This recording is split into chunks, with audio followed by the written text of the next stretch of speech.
नमस्कार, मैं doctor Girish Kakade Sahyadri hospital के साथ कंसल्टेंट रूमेटोलॉजिस्ट करके काम करता हूं। मैं आपको आज नी रिप्लेसमेंट सर्जरी प्रिवेंट कर सकते हैं क्या, इसके बारे में कुछ जानकारी बताऊंगा। तो आप में से कई लोगों को घुटनों की तकलीफ होगी, घुटनों में दर्द होगा और कभी कभी उसके साथ में घुटनों में सूजन भी होता है। और अगर आप डॉक्टर के पास जाते हैं तो आपको डॉक्टर बोलते हैं कि घुटनों की रिप्लेसमेंट सर्जरी करने की ज़रूरत है।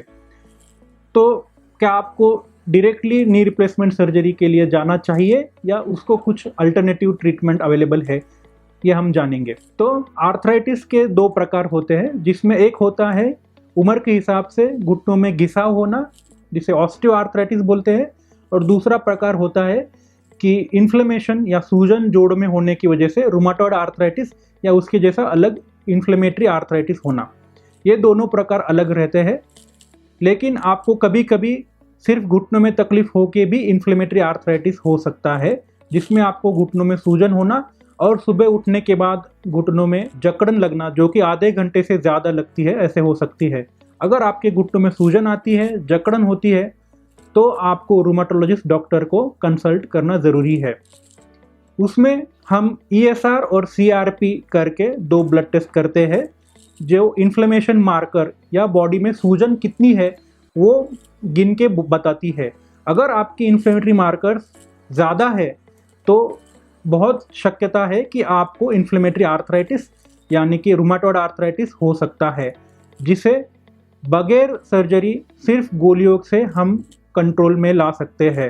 हम काफ़ी बार देखते हैं कि पेशेंट्स लोगों की नी रिप्लेसमेंट सर्जरी हो जाती है, उसके बाद भी उनका दर्द और सूजन बना रहता है, क्योंकि उनके जोड़ों में सूजन चालू रहती है जो सर्जरी से चली नहीं जाती है और उन्हें एडिशनल मेडिसिन ट्रीटमेंट ज़रूरी होती है। तो अगर आपको नी रिप्लेसमेंट सर्जरी के बारे में डॉक्टर ने बताया है और आपके घुटनों में सूजन और जकड़न होती है, तो आप रूमेटोलॉजिस्ट डॉक्टर की सलाह लीजिए।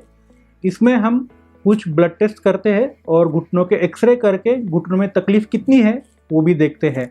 अगर आपके इन्फ्लेमेशन मार्कर यानी सूजन अगर ज़्यादा है और गठिया के टेस्ट अगर पॉजिटिव आती है तो रूमेटॉइड आर्थराइटिस की ट्रीटमेंट से आपके घुटने ठीक हो सकते हैं। इसमें हम कुछ मेडिसिन जो कि आपकी सूजन जल्दी से कम करे और साथ में आपका आर्थराइटिस अंदर से पूरा कंट्रोल करने के लिए साथ में दूसरा मेडिसिन भी देते हैं, जिसे डिसीज मॉडिफाइंग एंटीरोमेटिक ड्रग्स ऐसे बोलते हैं। लोगों में हमेशा हम देखते हैं कि गोलियों के बारे में साइड इफ़ेक्ट की बहुत गलतफहमी रहती है, लेकिन गोलियों की साइड इफ़ेक्ट की संभावना 100 में 1 या 2% होती है। 98 to 99% लोगों में गोलियों से साइड इफ़ेक्ट नहीं होता है, और कोई भी साइड इफ़ेक्ट हमेशा के लिए बना नहीं रहता है। अगर साइड इफ़ेक्ट होता भी है तो हम उसे मैनेज कर सकते हैं और मेडिसिन के डोज चेंज करके उसे पूरा नॉर्मल बना सकते हैं। साथ में और लोगों को क्वेश्चंस या रहते हैं कि आर्थराइटिस के ट्रीटमेंट लेने से और कोई तकलीफ होगी क्या, या फिर ट्रीटमेंट कितनी दिन लेनी है।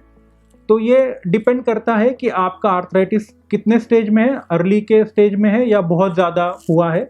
अगर आप जल्दी आते हैं ट्रीटमेंट के लिए तो आपका ट्रीटमेंट के बाद आपके सूजन पूरा कम हो सकता है और ट्रीटमेंट आगे चल के कम भी हो सकती है। लेकिन अगर आपको ट्रीटमेंट शुरू करने में डिले हुआ तो घुटने की तकलीफ़ पूरी तरह से निकलना संभावना कम होती है और आपको नी रिप्लेसमेंट की ज़रूरत हो सकती है। जो एक्सरे में दोनों बोन्स के बीच में जो डिस्टेंस है वो अगर बहुत काफ़ी कम हो चुका है तो फिर आपको नी रिप्लेसमेंट सर्जरी की ज़रूरत पड़ सकती है।